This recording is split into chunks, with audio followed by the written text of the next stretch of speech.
this is going to be an interesting panel. It's called How to Sell Online, Ecom, Aftermarket and Service. And, well, let's dive in. In this talk, we'd like to take on the whole life cycle of micromobility and the customer journey, how it's like online. So for this, I have three speakers on the panel. The first is Pierre Innes. He's in the middle. Pierre is co-owner of Ride and Glide in, what's it called? Worthington, England. It's at the seaside, right? That's right, yeah. And his company is selling electric vehicles of all sorts, from e-bikes to scooters to one wheels. We'll come back to that later. And he sells to the UK and all over Europe. Yes. My next guest is Toussaint Wattinne. His company is called Upway. They are based in Paris, and they are selling refurbished e-bikes. And now I have to look up to France, Belgium, Germany, Netherlands, and the USA, right? Correct. So they're selling bikes on a large scale. And the last guest is Anitti Kansala. His company, he's CEO and co-founder of Yeply. His company does mobile bike services for consumers and fleets. They have mobile vans, and customers can book dates to have, like a pit stop for the bike and for maintaining their bike. And they are active in Germany, Finland, and the Netherlands. That's correct. The other two names are more or less like speaking company names. On your name, I didn't know what it meant. So Anitti told me they looked up a word and they found an old English word. It's called Yeply, and it stands for quickly or at once, and it sounds good, and it matches with yellow, doesn't it? Yeah, that was basically what we did. We asked a lot of our friends, like, hey, Yeply, what's the first thing that comes to your mind? That was like happy, yellow, good. And so, yeah. And it doesn't mean ass in any language. So that's when we set up the company great. So, and it fits this panel as well, because it's about online experience first. So I'd like to start with you, Pierre. Yep. You sell, many different vehicles and many different brands. How do you help your customers find the best transport for their needs without them being able to touch and try? So I think the first thing we try and do is make the navigation on the website as clear as possible. I think we do a lot of the heavy lifting in the first place, selecting those brands. We only like to stock top of the range sort of brands that we know our customers are going to, be fond of and things like that. And then we generally have dedicated sales teams that will answer emails and things like that. We also have the live chat functionality on our website, so you can speak to us directly. We will, ask a series of questions, and then we'll try and find the right product that suits that customer's needs. And without our interaction, the website will have sort of tables and things like that where you can, select the specification, the price, everything that you would want from the product you're looking for, and hopefully that navigation will work seamlessly and get the customer to that product, basically. Navigation is a good point, Toussaint. I went to your website, and like on a large screen, and I've been in the industry, in the bike industry for many years, and I know my way around bikes. So, but I was astonished about one fact. So I went to the website. I clicked on buy an e-bike, and I was presented with a grid of e-bikes, like every picture, like every brand, many brands, and there was a row of filters. So this is like on any e-commerce shop, which is great because it's learned. And then I clicked on the filter for size. And being used to looking up bicycles online, I was thinking, well, I would get something like the frame size, like 46 centimeters, or small, medium, large.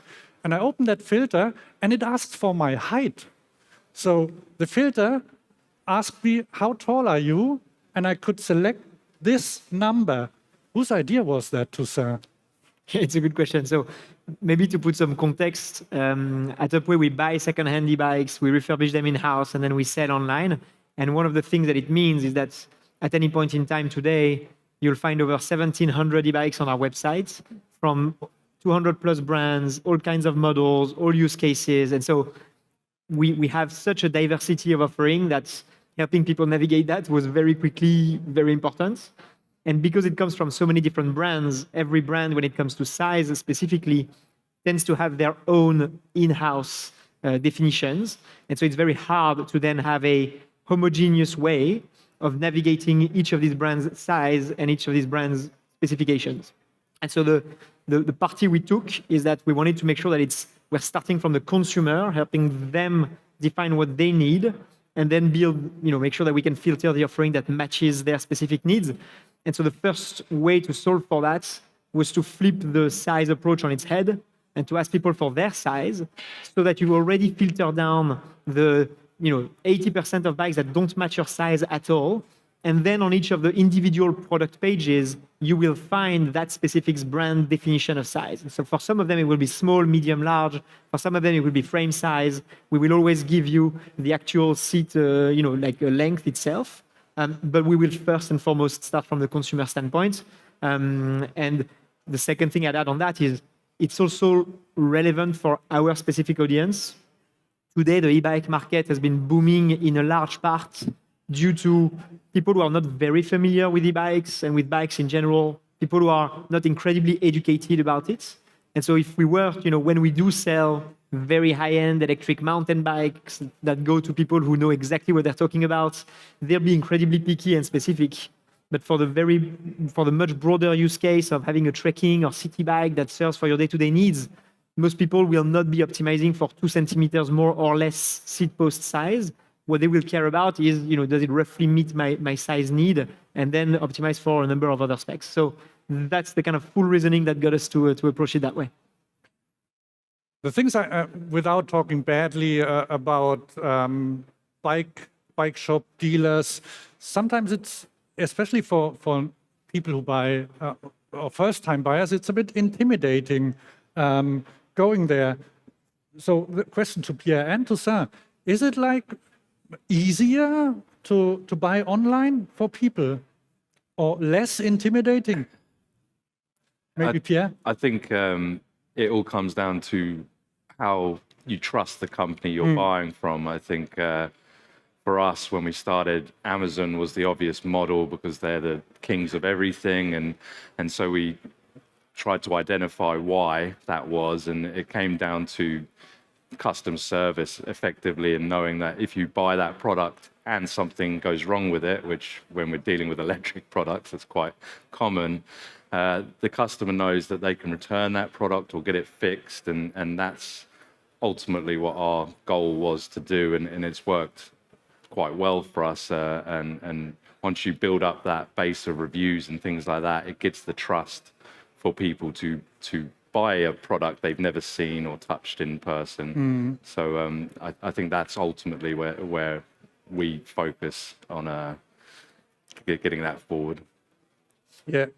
Yeah, and I think the way we look at it is we really tried to talk to a lot of people who wanted to buy an e-bike and try to understand what were the barriers, what made them uncomfortable potentially buying online.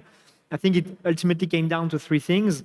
The first is a lot of people there was an education challenge. a lot of people, again, don't know much about e-bikes and so need help they need to be guided in their purchase decision, which you would find that help in a retailer's shop because you would have that salesperson walking you through the decision. And so you want to try and replicate as much of that as possible online. We solve that through a number of things, whether it's a bike finder that will help guide your decision and filter down the offering. But we also have live support powered by humans that truly helps you answer your questions and refine the offering.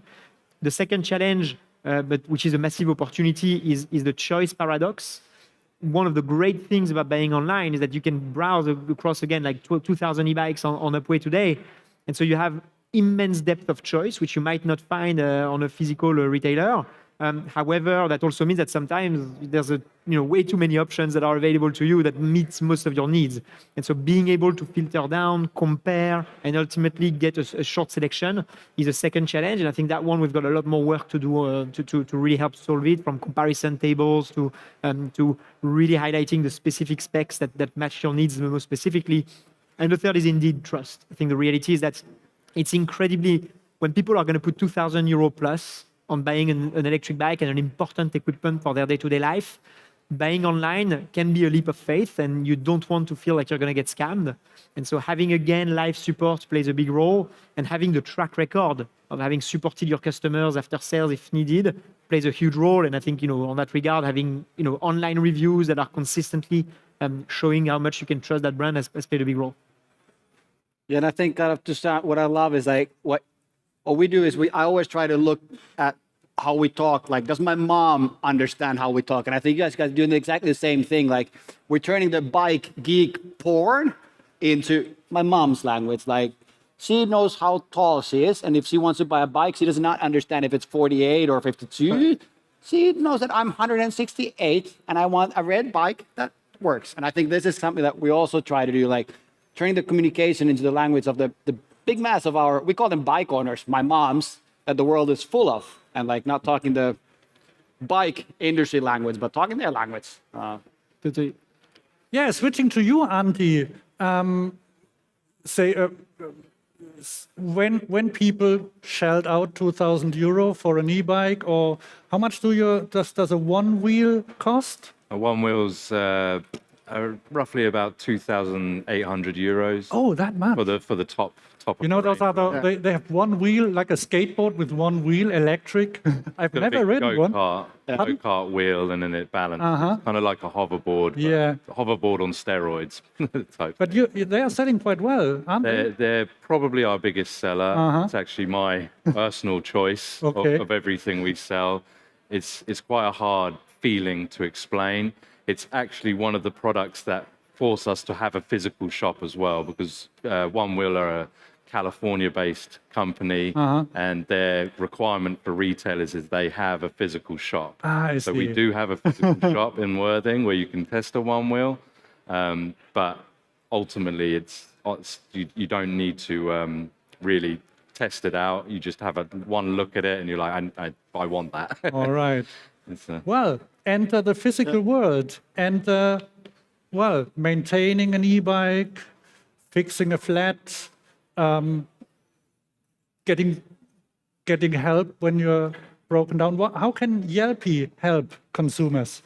I think it starts like education is one thing. What we cooperate with a lot of like e-commerce players who are selling bikes, to starting the education because if we look at the traditional bike world, this is very black and white opinion, but just to provoke a little bit, it's been teaching the consumers to ride their bikes until they don't move forward, until they don't stop. And it's a fixing industry. You have an issue. Like you expressed this question, you were actually talking about an issue that you have with a bike. And if you look at everything around us, like factories, houses, cars, it's preventive maintenance that they're doing. And this is the philosophical, ideological change that we need to do all together. And we're doing that part, but we need help from everybody. So when you're educating the consumers about what to buy, but also how to take care of it during its life cycle. And then we go into the world of like how that flows from there. So it's a super interesting, like the whole life cycle of getting a new vehicle, how we take care of that, how can we keep that data, how can we push it when you're selling it, and then the second person is buying that, and like the whole. So just again, what's the service you're delivering? What can I see of your service? How can I use it? It's basically a mobile service. If you look at the consumer side of our business, it conceptualizes into a van that comes into your neighborhood. And what we do is a lot of our first-time customers, they come and like, hey, I have a fix. Can you fix it?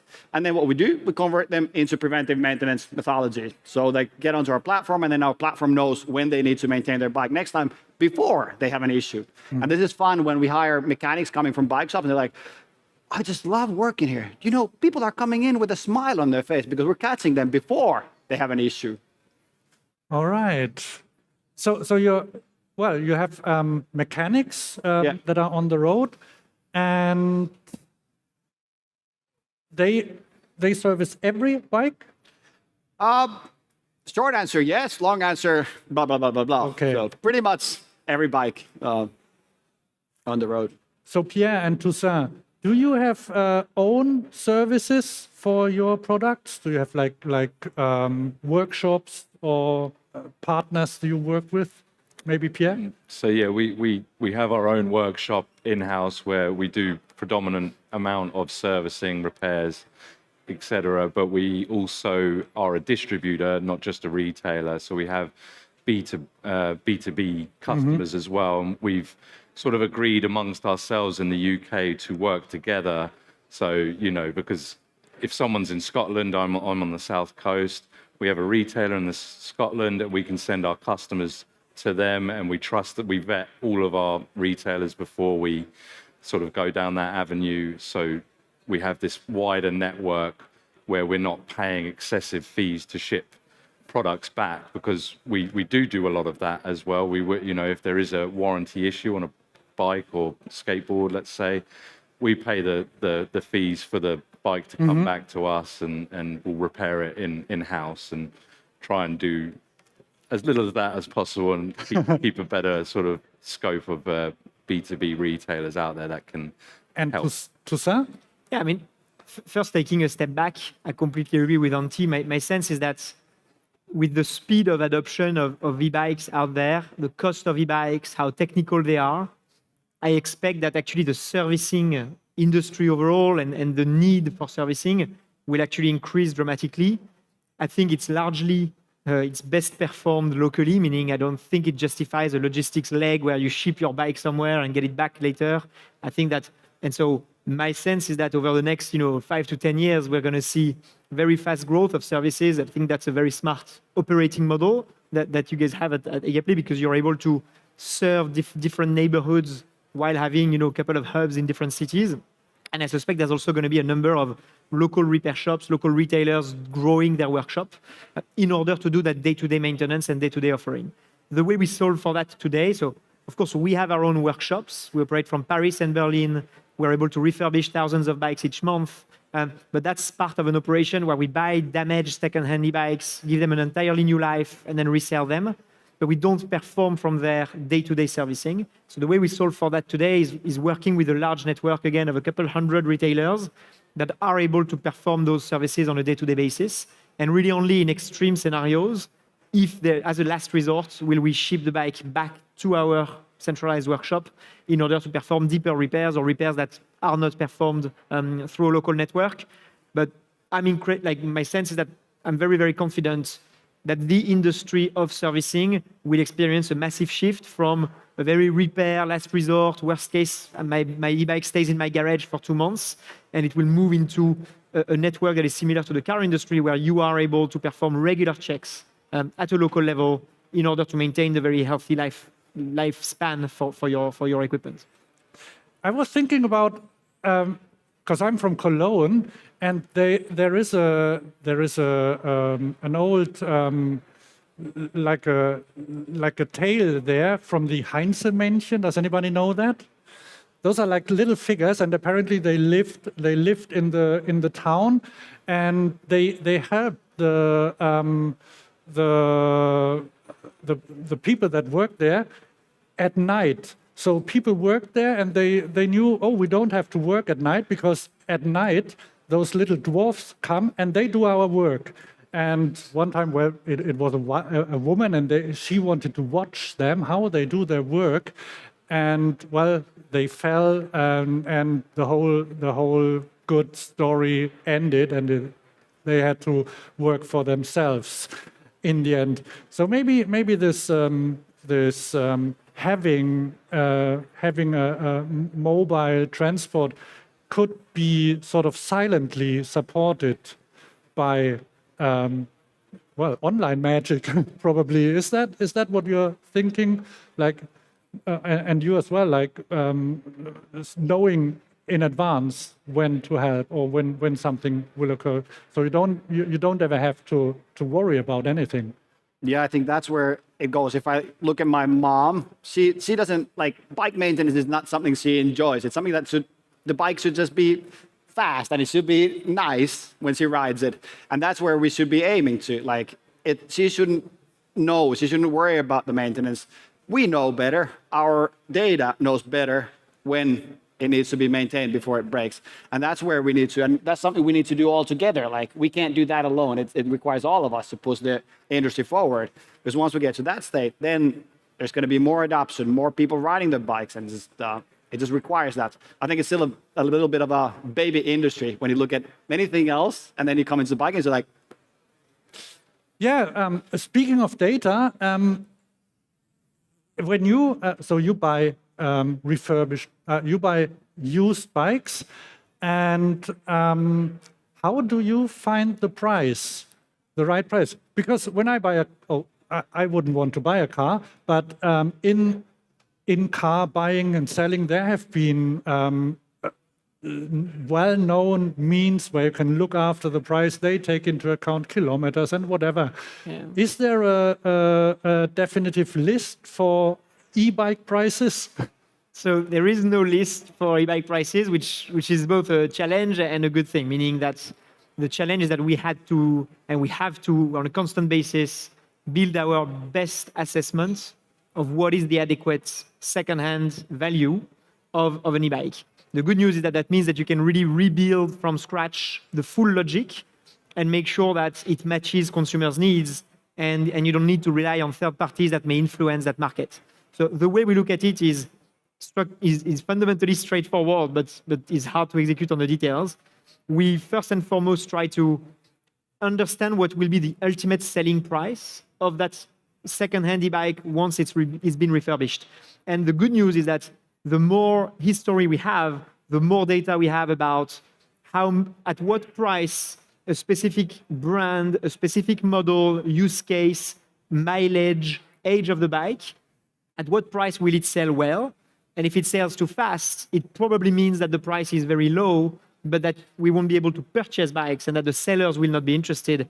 And if the bike takes too long to sell, naturally your price might be a little too high, and you might be very interesting for sellers, but not necessarily for buyers. And so you'll want to readjust. And we started grossly defining those criteria. But over time, now that we have over 10,000 e-bikes in our history, and we keep like refurbishing thousands of them every month, we're in a position where we can refine those different criteria in a very, very refined way. And so today, we're truly able to adjust the impact of every additional year of age, of every single spec of the bike, of the different mileage that they've gone through, and make sure that the bike that you find online is at the most relevant market price possible, with all of these criteria in mind. So it's a bit of an infinite piece of work. That market price can evolve over time, but hopefully we can build more and more confidence that this is the appropriate market price.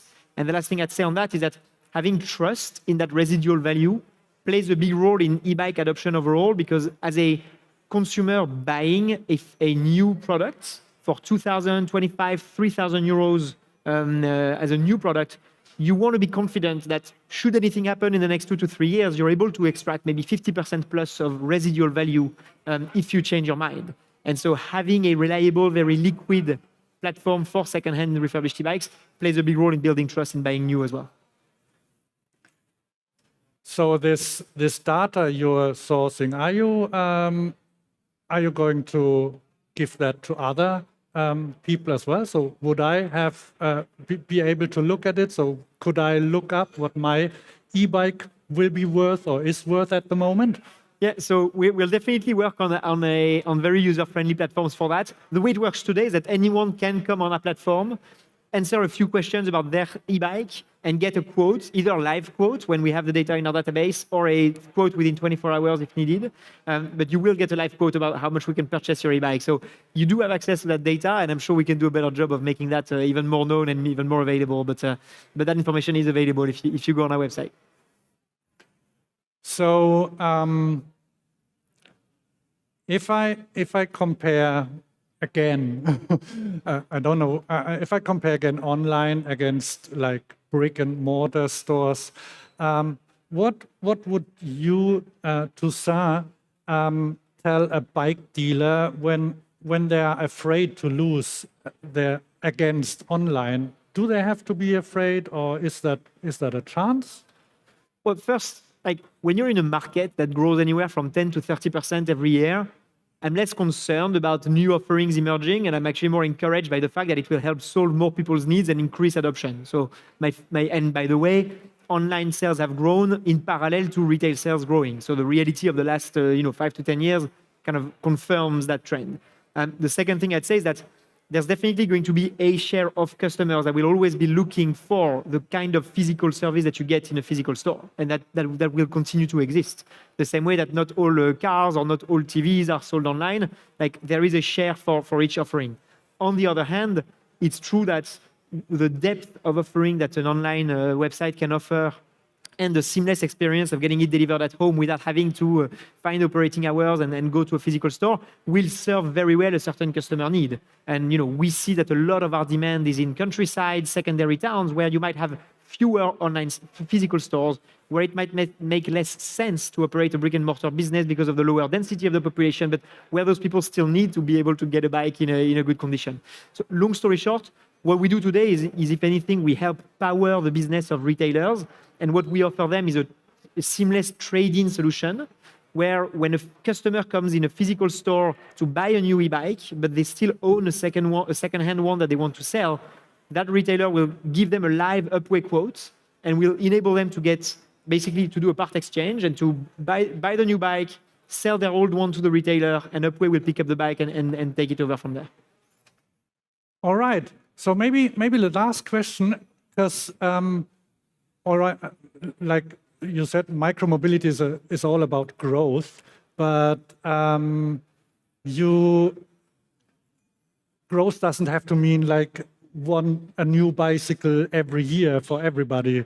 So how would you describe yourself as like an enabler for sustainable transport? Maybe start with Pierre. An enabler. Well, or what would be your role? What would it be our role? I mean, we, as a company, our ethos has always been sustainable transport, but also having fun with that and trying to create communities around the products that we sell. I myself am actually going to a one-wheel festival in Scotland in a few weeks' time.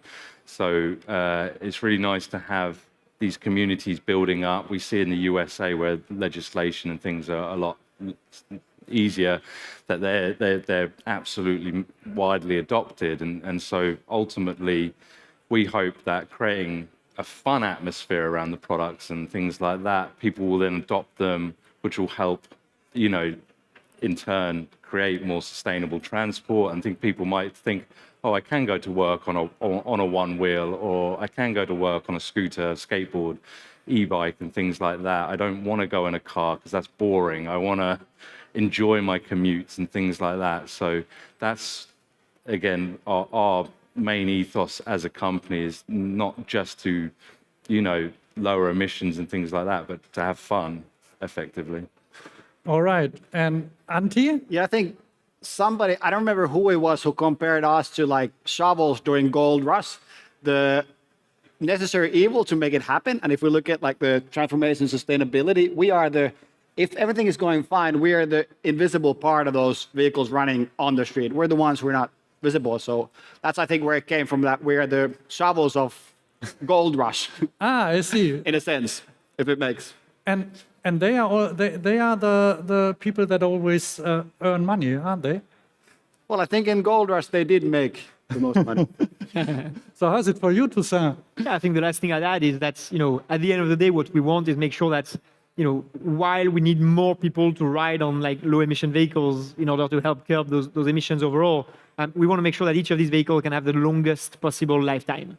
And that's where our role really is to reduce the waste footprint of the category, to introduce a circular economy within e-bikes so that when an e-bike doesn't fit their primary owner's needs, they can be fully refurbished, get a second life, and get a new owner who will be just as happy as if they had bought a new product. And so there's a large need for more new products to enter the market. If we want 90% plus of households to have a low emission vehicle, we need more new to be produced. But let's just make sure each of these vehicles can have the longest possible lifetime. Great. So thanks for sharing your knowledge with us, and big applause for the panel. Thank you. Thank you.